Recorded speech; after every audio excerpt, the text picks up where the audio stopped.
Now, if I go back to the records I was mentioning before, these records are helpful to you as a farmer. It helps you to know the standing of your garden.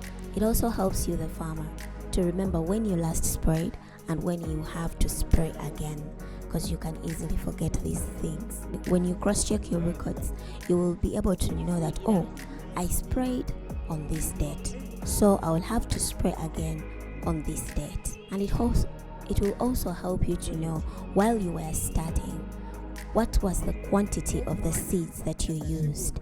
What was the quantity of the seedlings that you planted in your garden? It will help you keep track of these records. You will also be able to know, when I last sprayed, what was the chemical that I sprayed. Even the very day you do scouting, you have to note it down. You note and say, oh, I did scouting on this day. This is what I discovered in my garden.